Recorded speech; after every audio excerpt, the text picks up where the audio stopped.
สบายดีตอนแรงทุกคนเนาะตอนนี้ก็เวลา8 โมงอย่างเนาะพอดีนั่งจอบตลาดมาดุนเติร์เนาะแต่ว่ายังบ่ทันได้เข้าออเดอร์เนาะมาเดี๋ยวเรามาเข้าออเดอร์ทำกำไรหอบแรงน้ำกันเนาะมาเบิ่งกันว่าค่อยจะสามารถสร้างกำไรได้หรือบ่เนาะตลาดตอนนี้ค่อนข้างว่าบ่ค่อยงามปานใดเนาะแต่ว่าก็นั่งเฝ้ามาดุนเติบละเนาะเดี๋ยวสิลองเข้าสัก 2-3 ออเดอร์เนาะมา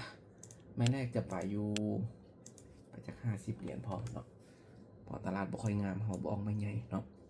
มาไม้แรกจัดไปที่ออเดอร์บ่ายเนาะอ้าวพอดีกดแล้วพอดีมันดีขึ้นไปเนาะมันนี่ค่อนข้างเสี่ยงเลยเนาะเมื่อกี้นี่มันทิ้งราคาคาดหวังไว้ค่อนข้างหลายเนาะก็เลยตัดสินใจบ่ายขึ้นไปเนาะแต่พอดีกดปุ๊บพอดีมันดีขึ้นไปเนาะมันนี่เลยมีโอกาสที่จะลงมาได้คือกันเนาะค่อนข้างเสี่ยงสูงโอเคถือว่าแหงซื้อพักดันราคาขึ้นไปต่อเนื่องเลยเนาะก็ถือว่าไม้แรกของเฮา2-1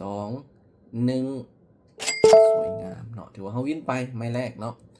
วันนี้ก็หากับเข้าไปไม้แรกเนาะวินเลท100%เลยเนาะเพราะว่าตอนเช้าเฮาก็เข้าไปฮอบนึงแล้วตอนประมาณ6 โมงเนาะมาไม้แรกเขาวินเนาะวันนี้เขาจะไปอยู่50คือเก่าเนาะ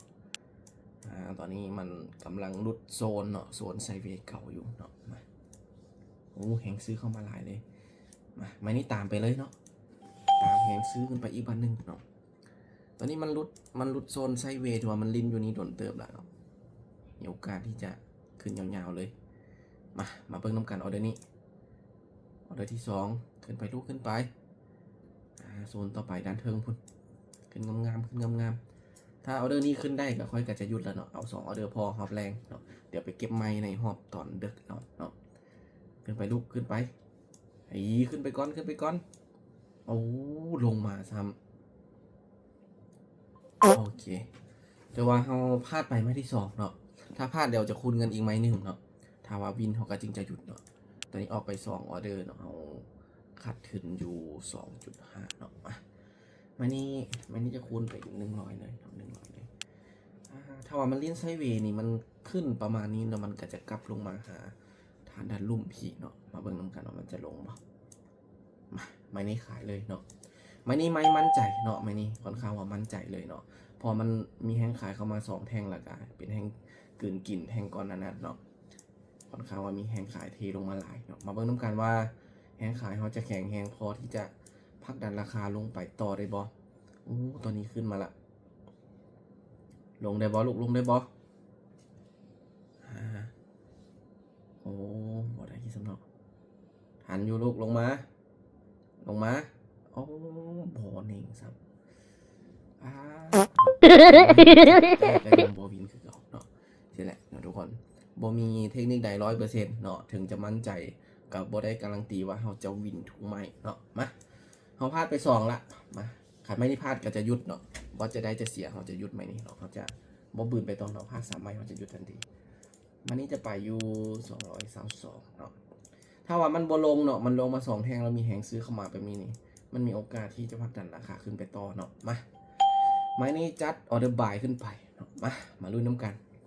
ถ้าว่าไม้นี้ขึ้นบ่ได้ก็จะได้หยุดเนาะถ้าว่าไม้นี้ขึ้นได้ก็ถือว่าค่อยจะกลับมามีกำไรเนาะตอนนี้ค่อยลบอยู่100กับ 2.5 เนาะไม้นี้ลูก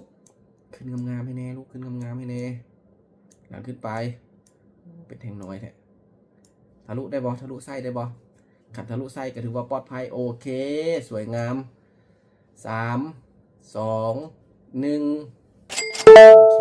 ถือว่าเฮาวินไปเนาะออเดอร์ไปทั้งหมดอยู่ที่4 ออเดอร์เนาะวิน2พาร์ท2เนาะกำไรอยู่ที่108.4เนาะในหอบเศร้าๆที่ว่าเฮาเข้าไปกับกำไรไป200ปลายเนาะแต่ว่าหอบแรงเฮากำไรไป100ปลายเนาะถ้าอีกว่าจะออกจาก2 ออเดอร์กำไรประมาณ90ปลาย100ก็จะหยุดเนาะแต่ว่าเอามาพา2ไม่ติดเนาะเดี๋ยวว่าไม้ที่3มาคูณเงินวินเนาะ